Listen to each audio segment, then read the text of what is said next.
우리가 일반적으로 쓰는 서양의 달력이 들어오기 전에 한국에서는 음력을 사용했지요.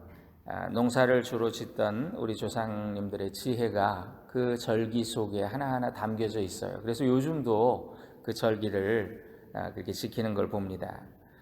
그보다 더 오래전에 초기 기독교 신앙의 선배들이 만든 달력이 있어요. 그 달력을 교회력이라 그렇게 부릅니다. 초기의 교회력에 의하면 지난주에 1월 6일이 주현절이에요. 그리고 오늘은 주현후 일주 이렇게 주보에 표기되어 있습니다.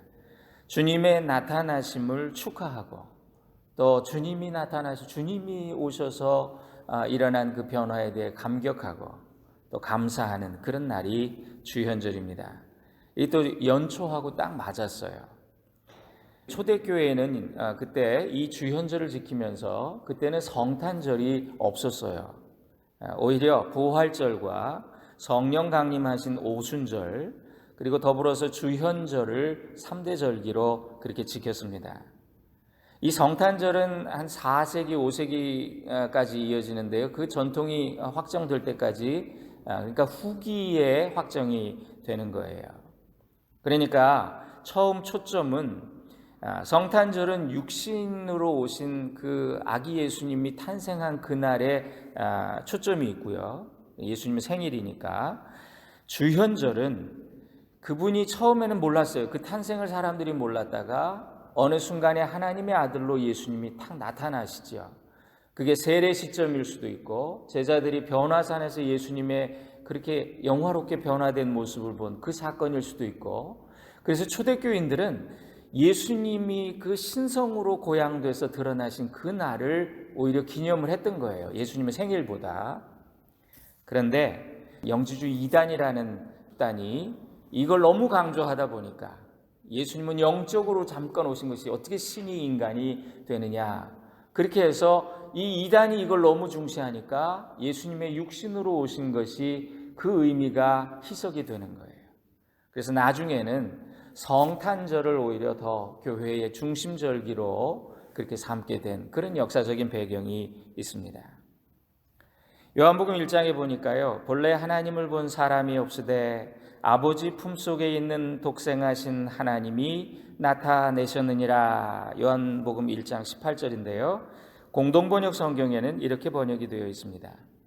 일찍이 하나님을 본 사람이 없다. 그런데 아버지의 품 안에 계신 외아들로서 하나님과 똑같으신 그분이 하나님을 알려주셨다. 이렇게 번역을 했어요. 그래서 이제 후대로 오면서 성탄절이 더 중요한 절기가 되면서 이 주현절의 의미가 또 약화되었습니다. 그러나 여러분, 우리 신앙에서 이 주현절은 또 얼마나 중요한지 몰라요. 우리가 예수님이 2000년 전 그 베들레헴 땅에 오셨다는 그 역사적인 사실보다 더 중요한 건 뭐냐면, 그 주님이, 하나님의 아들 되신 그 주님이 나와 인격적으로 만나 주셨다라고 하는 그것이 더 중요하다는 거예요. 이 주현절은 예수님과 함께 시작하는 새해, 그런 의미가 딱 있는 것 같아요. 예수 그리스도의 오심이 기쁜 소식이고 복음이고, 자, 새해는 이제 예수님과 함께 시작됩니다. 그럼 예수님이 오신 것은 왜 복된 소식이에요? 예수님은 왜 오신 거예요? 우리 인생의 필연적인 한계가 죽음이지요. 이 죽음의 자각에서부터 종교가 시작이 됐어요. 종교는 결국 이 죽음의 문제를 해결하기 위한 거예요. 인생은 어디서 왔다가 어디로 가는가? 사람은 죽으면 어떻게 되는가? 시인 하이네가 저 황금빛 별 너머에 누가 사는가? 인생은 어디서 왔다가 어디로 가는가? 여러분, 하나님은 우리 인간을 당신의 형상대로 만드셨어요. 이거는 정의, 지식과 감정과 의지를 가진 그런 존재라는 뜻이에요. 창세기 2장 7절에 보니까 하나님이 흙으로 사람을 지으시고 그 코에 생기를 불어 넣으셨다. 하나님의 영을 불어 넣으셨다. 그래서 구약에서 하나님의 영, 생기를 숨이에요. 하나님의 숨이에요. 그렇게 해서 인간은 생령이 된지라 그랬어요. 생령, living soul, 살아있는 영적인 존재로 태어나게 되는 거예요. 사람은 흙으로 만들어진 육체에 하나님의 영, 기운이 더해진 존재가 사람이에요. 근데 이 죽는다는 건 뭐냐면요, 이 영혼과 육체가 분리된다는 그런 의미예요. 우리 육체는 영혼이 거하는 집과 같습니다. 이 풍선이 이렇게 생일 파티 가보면 풍선이 뭐 미끼도 있고 뭐 이렇게 있잖아요. 그런데 이 풍선이 형체도 있고 살아있는데 이 풍선이 터지거나 바람이 빠지면 그 순간에 확 쪼그라들어서 땅으로 곤두박질 치고 형체가 없어져요. 마찬가지로 우리 몸에서 영혼이 분리되면 그 순간 우리가 숨을 거두셨다 그러죠. 참 숨을 거두었다. 그러면 여러분 임종을 하고 나면요, 놀라운 거를 발견하는데요, 사람의 숨이 딱 끊어지는 그 순간부터 지체가 싸늘하게 식어가요. 만져보면 느낌으로 확 와요. 이야, 이 숨이 끊어진다는 게 이런 의미구나. 영혼이 분리되면 심장이 멈추고 피가 식고 조직이 마비되고 세포들이 썩기 시작해요. 시간이 지나면 본래의 모습인 흙으로. 구약에서 흙이란 단어는 먼지라는 뜻이에요. dust라는 뜻이에요. 아다마, 먼지로 돌아간다. 그래서 옛날부터 하나님이 우리 마음에 주신 지혜가 있기 때문에, 사람이 영적인 존재이기 때문에 믿지 않던 우리 조상들도 영혼이 있다고 알았어요. 사람의 영혼이 육체에서 빠져나가서 돌아다니다가 귀신 돼서 나타난다. 우리나라는 그런 의식이 있잖아요. 때로는 원한이 있는 사람에게 재앙을 일으킨다. 그렇게 믿어서 혼령을 달래는 그런 전통이 제사라는 거지요. 하지만 성경에 의하면 귀신은 죽은 자의 영혼이 아니라 사탄과 그들을 추종하는 졸개들, 마귀들이 꿈에 흔히 죽은 누가 나타나서 막 울고 있더라. 우리 아버지가 울고 있더라. 꿈에 누가 나타나서 우리 시누이가 내 목을 조르더라. 여러분, 이건 그의 영혼이, 그 죽은 영혼이 아닌 거예요. 마귀가 우리를 속이는 거예요. 우리를 불행하고 어떻게든 우리를 무너뜨리게 하려고 죽은 자들을 가장합니다. 마귀가 이걸 이용해요. 그래서 평소에 부모님께 대한 여한이 많았던 사람들에게는 부모님이 귀신으로 나타나요. 그래서 내가 너 때문에 편히 눈을 못 감는다. 그런 걸 이용하는 게 누구냐면은 무당들이에요. 점 보고 구태야 된다고. 그 영혼을 달래야 된다고. 내가 해를 끼쳤던 사람의 모양으로 나타나서 마귀가 우리를 속여요. 성경에는 귀신들은 거짓의 영이라 그렇게 폭로하고 있습니다. 영어 성경에 보니까 거짓말은 마귀의 네이티브 랭귀지다 이렇게 표현되어 있어요. 마귀는 입만 열면 거짓말을 해요. 그래서 사람을 속여요. 미혹한다 그래요. 그래서 죽은 사람을 가장해서 목소리를 흉내내기도, 이 엑소시스트 그 축사 사역하는 분들 보면요, 참 신기해요. 아니 진짜 자기 엄마 목소리가 나오는 거예요, 그 사람한테서. 그런데 나중에 귀신을 쫓아내고 나면 이 귀신이 그래요. 자기 정체가 드러나면 들켰네. 그럼 자기 목소리로 또 얘기해요. 그리고 또 다른 목소리를 흉내내기도 해요. 여러분, 이런 것을 통해서 사람을 혼란에 빠뜨리고 두렵게 해요. 그래서 우리가 이 수법을 알지 못하면 여기 말려들어서 구술한다든가 고사를 지낸다든가 영을 달랜다라고 그렇게 하다가 결국은 거기에 노예가 돼서 비참한 신세로 전락하는 것을 볼 수가 있습니다. 우리나라의 샤머니즘이 이런 거였어요. 그래서 저도 어릴 때 샤머니즘이 아주 강력하던 그런 지방에서 거기 저희가 친가인데요. 가보면 우리 친척들은 다 생각하는 게 다 거기 못도 함부로 못 박아요. 아무 날짜에 뭐도 못해요. 이 손 없는 날을 또 봐야 돼요. 아버지가 나무를 하나 잘랐다고 이제 큰일 났다고 빨리 고사 지내야 된다고 나무의 영이 이제 화를 준다고. 여러분, 운명의 노예가 돼서, 귀신의 노예가 돼서 우리 민족은 그렇게 불행한 민족이었어요. 비참한 민족이었어요. 그런데 100여 년 전에, 130년 전에 이 땅에 복음이 들어와서 우리에게 자유와 해방을 주셨던 거죠. 사람들은 질문을 합니다. 하나님 사랑의 하나님이라면서 왜 지옥, 천국 이런 거 만들어가지고 사람 차별하고 왜 지옥에 사람들을 보내느냐고 그렇게 불평을 해요. 여러분, 오해하지 말아야 합니다. 원래 지옥은 사람 보내려고 만든 곳이 아니에요. 마태복음 25장에 보니까 저주를 받은 자들아, 나를 떠나 마귀와 그 사자들을 위해 예비된 영영한 불로 들어가라 그러셨어요. 그러니까 지옥은 누구를 위해 준비됐다고요? 마귀와 그 사자들을 위해 예비된 불이래요. 그런데 사탄은 오늘도 사람들을 속여서 자기 자녀들을 마귀의 자녀로 만들어서 그 마귀를 위해 준비된 지옥으로 끌고 들어가요. 이게 그러니까 우리의 목숨이 달린, 영혼의 생존이 달린 이런 싸움인 거죠. 여러분, 한 사람이 자라는 그 성장 과정을 보면요, 인간의 본성이 어떻게 형성되고 드러나는가 이렇게 보입니다. 어린아이 자라는 거 한번 보세요. 정말 인간이라고 하는 이 종, 이 스피시스라 그러잖아요. 이 종은 죄인이구나, 이걸 깨닫지 않을 수가 없어요. 이상하지요. 좋은 거, 선한 건 그렇게 가르치려고 해도 잘 되지 않아요. 그런데 나쁜 거, 악한 거 이런 거는 안 가르쳐줘도 너무 잘해요. 어디서 그렇게 보고 배웠는지. 인간은 죄의 유전자를 가지고 태어난다. 이 죄의 유전자가 사망의 원인이에요. 죄의 값을 사망이라 그러셨죠. 하나님이 코에 생기를 불어넣어서 살아있는 영적인 존재로 태어난 인간이 죄를 지으니까 하나님의 영이 떠난 후에 창세기 6장 3절에 이는 그들이 육신이 됨이라. 생명, living soul이 육신이 됨이라. flesh, mortal, immortal이 mortal이 된 거예요. 여러분, 그래서 우리가 이 세상 사는 동안에 가장 중요한 일이 뭐겠어요? 이 짧은 시간 동안 우리가 해야 할 가장 중요한 일은 이 죄 문제 해결하고 죄 용서받는 거예요. 이 세상에서 조금 잘 살고 못 사는 거, 조금 잘 먹고 못 먹는 거, 조금 더 배우고 못 배우는 거, 그거 별거 아니에요. 그러나 죽은 후에 천국이냐 지옥이냐 이건 말로 표현할 수 없는 심각한 문제예요. 놀라운 차이예요. 그럼 어떻게 이 죄를 용서받을 수 있겠나? 어떻게 우리의 이 죄가 없어질 수 있겠나?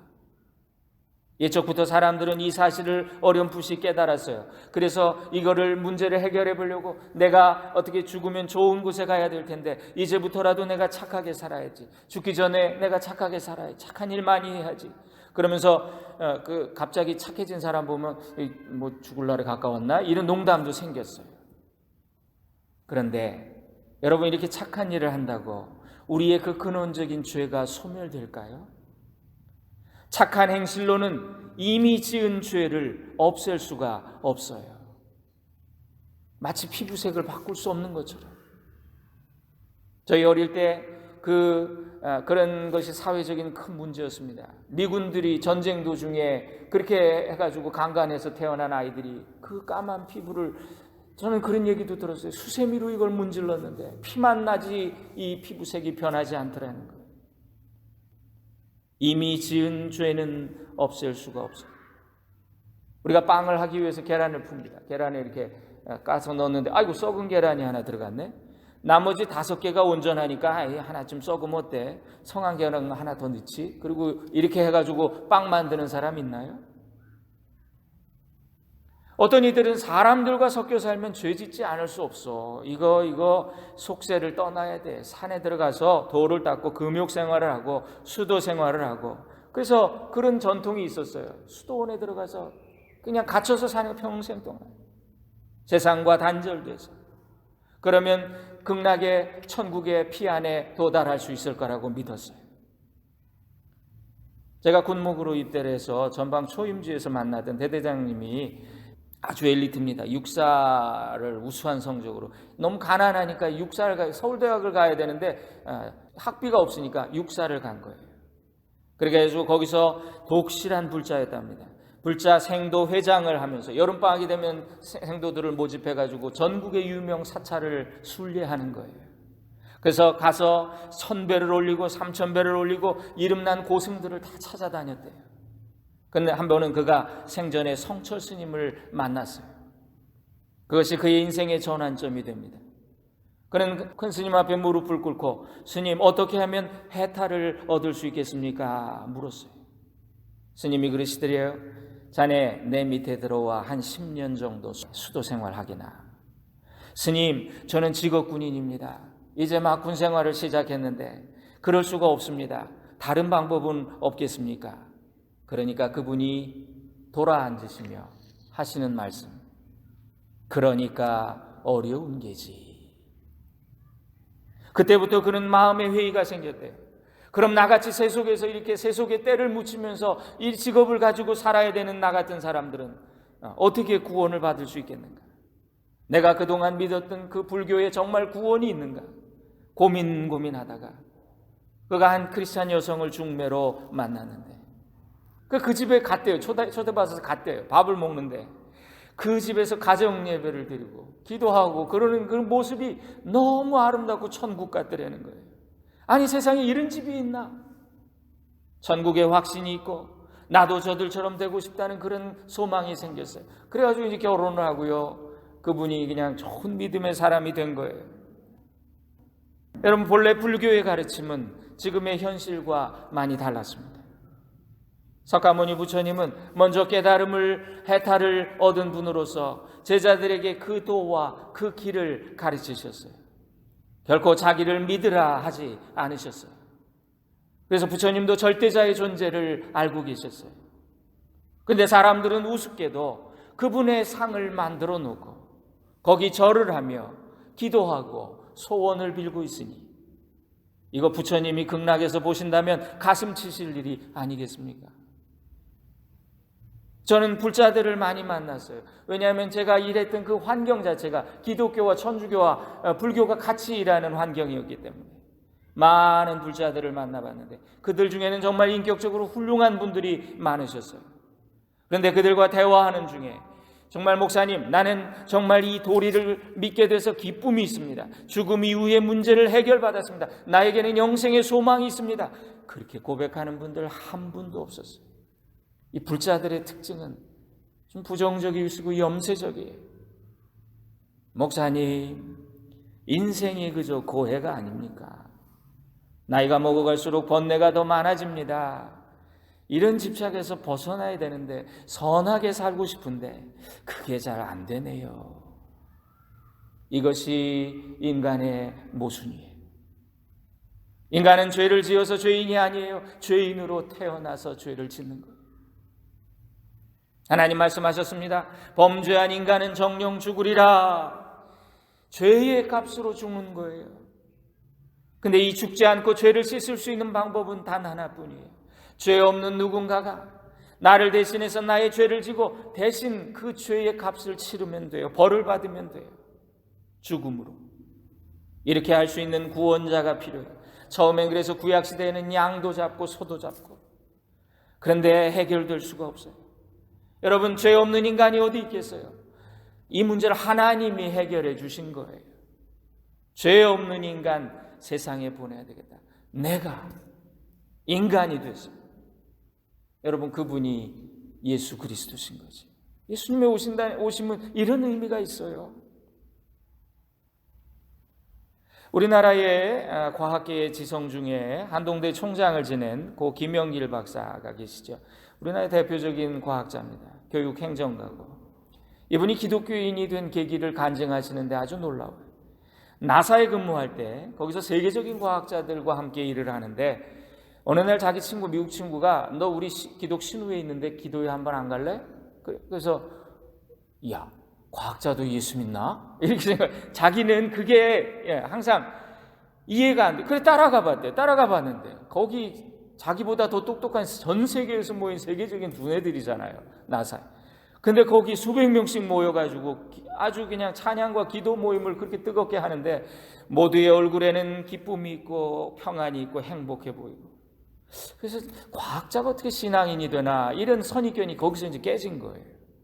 어떻게 이 사람들은 과학자이면서 동시에 믿음도 가지는가? 이걸 이제 고민하면서 도전을 받고 그때부터 성경 공부 안에 들어간 거예요, 이분이. 그러면서 점차 깨달음을 얻게 되는데 이분이 생각한 건 이런 거예요. 세상에는 모든 단계가 있더라는 거예요. 눈에 보이는 자연의 세계, 눈에 보이지 않는 초자연의 세계, 하위 단계부터 높은 단계까지 정해진 질서들이 있더라는 거예요. 원자와 분자로 이루어진 물질 세계, 그리고 초보적인 생명체, 그리고 식물의 단계, 그 다음에 동물의 단계, 그 다음에 뭐 인간계, 그 다음에 이렇게 쭉 보니까 큰 차이가 있어요. 이게 아주 큰 차이가 있어요. 단계마다. 물질에게 없는 생명이 식물에게 있고, 식물에게 없는 어떤 혼과 지식과 감정, 이런 것들, 의지, 이런 것들이 동물에게 있고, 그 다음에 동물에게 없는 영과 종교성과 양심이 인간에게 있고, 그렇다면 그 다음 단계는 뭘까? 영계가 있지 않을까? 인간 너머에 보이지 않는 다른 차원, 더 높은 세계, 영계가 있으면 거기에는 하나님과 천사와 마귀와 같은 그런 영적인 존재들이 있는데, 우리의 수준으로는, 지금의 과학으로는 볼 수 없고 증명할 수 없어서, 그렇다고 그걸 없다고 말할 수 있을까? 이렇게 추론해 나가는 거예요. 그러다가 기적은 뭘까? 우리의 상식에 어긋나면, 우리 과학으로 이해할 수 없다면 그걸 다 우리는 기적이라고 부르는데, 한 단계 아래서 한 단계 위를 보면 다 기적이 아닌가? 동물이 사람의 세계를 보면 자동차와 비행기 타고 다니고 핸드폰 들고 다니고, 이야, 이거 다 기적과 불가사의지만 우리는 당연하잖아요. 그런데 마찬가지로 성경이 말하는 영적인 세계가 있다면, 천지창조라든가 오병이어라든가 부활이라든가 승천 같은 사건들, 우리가 보기에는 기적이지만 그 영적인 세계에서는 당연한 것이 아닐까? 평범한 일이 아닐까? 이런 신비를 추적해 보니까, 자기의 그 과학적인 사고를 가지고 이런 신비를 추적해 보니까, 우주에는 하나님이 안 계시다는 증거보다 하나님이 계시다는 증거로 충만하더라는 거예요. 예수를 제대로 잘 믿고 나서, 은혜 받고 나서 이분의 삶이 달라졌어요. 전에는 어떻게든 성공해서 돈 벌고 그렇게 명예를 얻는 것이 인생의 목표였는데, 하나님의 영광을 위해서 살고 싶다는 소망이 생겼어요. 그는 교회의 장로로, 또 과학계와 교육계의 선교를 위해서 많은 일을 하고 돌아가요. 우리나라의 포항 그 한동대학, 세계적인 대학으로 만들었어요. 제가 동부에 있을 때는 예일로 유학 오는 많은 학생들이 한동대 출신인 거예요. 자연계에 자연의 법칙이 있어서 그 법칙을 어기면 생물학적인 죽음이 오지요. 우리가 예를 들어서 높은 데서 떨어지면 죽어요. 왜냐하면 중력의 법칙을 어겼기 때문에. 마찬가지로 영계에도 법칙이 있어요. 하나님이 세우신 법칙이 있어요. 그 법을 어기면 죽음이 와요. 그 법칙을 어기는 것이 죄지요. 인간이 그걸 어겼어요. 그래서 인간은 죄인이고 죽을 존재가 됐다. 목사님, 우리 다 살아있는데요? 안 죽었는데요? 우리 죄인이라면서요? 인간은 영적인 존재이기 때문에 영의 죽음은 육신의 죽음과 연결이 되지요. 그래서 영적인 죽은 존재 인간은 사는 게 아니라 죽어가는 거지요. 잠시 더 움직일 흙덩이지요. 그래서 하나님은 마리아에게 성령으로 잉태하게 하셔서 예수 그리스도가 인간의 몸을 입고 세상에 태어나게 하셨어요. 구세주는 처녀의 몸에 성령으로 잉태되셔서 죄 없이 나셨어요. 저는 이게 참 안 믿어졌어요. 이거 분명 신비한 일입니다. 믿음은 신비의 영역이에요. 믿음이 뭐 다 상식의 영역이면 뭘 믿겠어요? 그냥 아는 거지. 여러분, 현대과학은 이미 남자를 알지 못하는 처녀에게 주사 한 방으로 임신을 시키고 있어요. 인간의 과학이 이 정도인데, 마리아의 난자에 하나님의 유전 정보를 심어서 사람을 만들 수도 있지 않았겠는가? 천지와 만물을 지으신 하나님께서 처녀의 몸에서 예수 그리스도를 탄생케 하셨다. 이거 이상한 일 아니더라고요. 그렇게 놀랄 일이 아니에요. 많은 기독교인들이 과학과 합리성을 따지면서 동정녀 탄생을 믿지 않습니다. 이건 신화적인 세계관이다, 이렇게 말해요. 그런데 저는 무슬림들과 대화를 하다가 놀랐어요. 여러분, 코란에도 동정녀 탄생이 나와요. 천사가 마리아에게, 가브리엘이 성령으로 잉태될 것이다 그렇게 하니까, 제가 아직 남자를 알지 못하는데 어찌 이런 일이 있을 수 있겠습니까? 근데 천사가 뭐라 그러냐면, 천지를 창조하신 주님이 말씀하신다. 그것은 나에게 쉬운 일이다. It's easy for me. Nothing is impossible to God. That's it. 무슬림들은요, 우리보다 동정녀 탄생을 더 잘 믿어요. 하나님이 하셨지. 아, 그럼 돼. 그럼 그게 믿는 거예요. 오늘 서구 기독교는 이성주의와 합리주의 세계관의 영향을 지나치게 받았어요. 성경의 진술들도 무슨 전근대적인 신화적인 세계의 미신으로 치부해 왔기 때문에 종교적인 영성이 약해졌어요. 결국은 서구의 개신교는 점점 줄고 겨우 명맥만 유지하게 됐어요. 그런데 그때 남미와 저 아프리카와 아시아에서 정말 못 배우고 가난한 사람들, 그들이 오순절주의 운동이 일어났는데요. 성령 운동이 일어났는데요. 이제는 가톨릭을 제외하고 전 세계 기독교의 가장 큰 교파가 되었어요. 여러분, 우리가 신비주의는 경계해야 되지만 신앙의 신비적인 차원을 잃어버리면 안 돼요. 이건 죽은 종교예요. 기독교는 처음부터 신비하게 시작이 됐어요. 어떻게 하나님이 인간이 됩니까? 그분이 십자가에 달려서 죽으셨대요. 그리고 죽으신 그분이 부활하셨대요. 이 증언에서 시작된 종교, 이게 기독교예요. 예수님은 하나님의 유전자를 받은 완전한 사람이면서 동시에 완전한 신이셨어요. 죄 없는 인간. 인류의 역사상 이런 사람은 오직 예수 그리스도뿐이세요. 그분의 유일성, 그리고 독특함. 그래서 구세주는 오직 한 분 예수 그리스도뿐이시다, 이렇게 고백을 하는 거예요. 이렇게 하나님은 우리의 모든 죄를 이 예수 그리스도에게 담당시키셨기 때문에, 이것이 그분이 오신 목적이기 때문에 이걸 복음이라고, 기쁜 소식이라고 우리가 말하고 믿는 거죠. 오늘 본문 말씀을 상고해 봅니다. 한 사람으로 말미암아 죄가 세상에 들어오고 죄로 말미암아 죽음이 왔으니 이처럼 모든 사람이 죄를 지었으므로 죽음에 이르게 되었느니라. 아담 이후에 죄를 짓지 않은 자들도 죽은 것은 사망의 지배 아래 있기 때문이라. 아담은 오실자의 표상이니라. 한 사람의 범죄를 인하여 죽음이 인류의 왕 노릇하였은즉 한 분 예수 그리스도로 말미암아 은혜와 의의 선물을 받은 자들이 생명 안에서 왕 노릇하리로다. 한 범죄로 많은 사람이 정죄에 이른 것 같이 의의 한 행동으로 말미암아 많은 사람이 의롭다 하심을 받아 생명에 이르렀느니라. 이렇게 예수 그리스도는 새로운 존재, 뉴 비잉, 둘째 아담, 완성된 인간의 표본 구세주가 되신 거예요. 성경이 전하는 복음의 메시지는 바로 이것입니다. 너희 죄인들아 들으라. 너희가 모든 죄를 사함받고 영생을 얻어 천국에 이르기를 원하느냐? 그렇다면 그리스도께서 너희 모든 죄를 대신 지고 십자가에 못 박혀서 고통을 당하고 죽어 너희의 죄 값을 다 치렀다. 그리고 죄와 사망의 권세, 그 어둠의 사슬을 끊어버렸다. 그걸 믿고 받아들여라. 그리고 그 예수님을 향해 정말 당신은 나의 주님이시고 나의 구원의 주님이 되십니다, 진실하게 고백하라. 그러면 그리스도의 대속의 그 희생이 너에게 즉시로 적용이 돼서 너는 죄 사함 받고 너는 의로워질 것이다. 다시는 마귀의 자식이 아니라 하나님의 자녀가 돼서 멸망하지 않고 천국에 이르게 되리라. 그죠? 요한복음 3장 16절, 하나님 세상을 이처럼 사랑하사 독생자를 주셨으니 누구든지 그를 믿는 자는 멸망하지 않고 영생을 얻게 하려 하심이니라. 오늘도 예수님의 이름이 증거되는 곳에 많은 기적과 같은 일들이 일어나요. 여러분, 사람이 어떻게 바뀌어요? 사람의 본성이 어떻게 바뀌어요? 근데 예수님이 하시니까, 성령님이 하시니까 사람이 바뀌어요.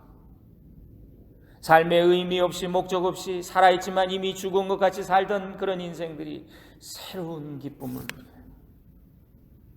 많은 병자들이 치유를 받아요. 더 놀라운 것은 영적인 세계에 무지하고 또 관심도 없던 그런 자들이 깨닫고 변화되고 아까 김영길 박사 같은 분, 이기적인 인간의 본성이 바뀌어서 하나님 나라의 일꾼으로 섬기는 삶을 살게 되고, 오늘도 우리 인생을 바꾸시는 분이 예수 그리스도시다. 저는 오늘 주현절 주일에 이 예수 그리스도의 이름을 여러분에게 드리고 싶어요. 그분은 내 삶의 중심에 그분을 모시고 그분의 인도를 받으시고, 그럴 때 하나님이 올 한 해도 우리가 상상하지 못한 그런 복을, 그런 미래로 우리를 인도해 주실 줄로 믿어요. 중요한 건 예수 잘 믿는 거, 제대로 믿는 거. 예수 믿는다고 하면서도 세상에 한 발을 걸치고 두 양다리를 걸치는 그런 그리스도인들이 얼마나 많아요. 그 마지막 심판 때 그런 말 있잖아요. 이렇게 양다리 걸치면 가랑이 찢어집니다. 예? 어디도 속하지 않으려고 말이죠. 박쥐같이. 우리가 나는 하나님께 소속된 사람, 나는 그리스도의 소유라는 거, 이거 분명히 고백해야 돼요. 예수 그리스도의 복음이 저와 여러분들의 복이 되기를 주님의 이름으로 축원드립니다. 기도하겠습니다.